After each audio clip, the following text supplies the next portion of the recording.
బడుగు బలహీన వర్గాల ఆశాజ్యోతి అలాగే కుల మతాలకు అతీతుడైనటువంటి మహోన్నతమైన వ్యక్తి స్వర్గీయ శ్రీ వంగవీటి మోహనరంగ 77వ జయంతి సందర్భంగా స్థానిక జనసేన పార్టీ కార్యాలయంలో ఘనంగా నిర్వహించడం జరిగింది. ఈ సందర్భంగా జనసేన పార్టీ పట్టణ అధ్యక్షులు జీవీఎస్ ప్రసాద్ మాట్లాడారు. కుల మతాలకు అతీతంగా పేదల తరపున పోరాడిన వ్యక్తి ప్రజానాయకుడు వంగవీటి మోహనరంగాన్ని కొనియాడారు. కార్యక్రమంలో రొంపిచెర్ల మండల అధ్యక్షులు అచ్చుల సాంబశివరావు, ఆల శ్రీనివాసరావు, తిరుమలశెట్టి శ్రీనివాసరావు, మేడిశెట్టి రామారావు, చిందుకూరి శ్రీనివాసరావు, మీనా దినేష్, మిరియాల సోము, అప్పుశెట్టి లక్ష్మణరావు, మహిళా నాయకురాలు జడా శ్రావణి, కాజా, భాష, ప్రవీణ్ కుమార్, విష్ణు, తోట నరసింహారావు, విఎం వెంకయ్య, సిహెచ్ శరత్ బాబు, రొంపచెల్ల నాయకులు రౌతు మల్లయ్య, రౌతు పూర్ణ తదితరులు పాల్గొన్నారు.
నరసరావుపేట జనసేన పార్టీ కార్యాలయంలో వంగవీటి మోహన్ రంగ గారి 77వ జయంతి వేడుకలు ఘనంగా జరుపుకున్నాం.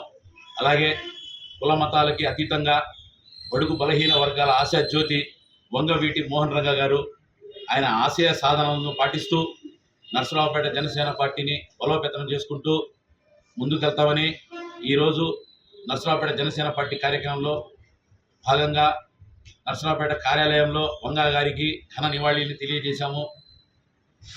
జై హింద్, జై జనసేన.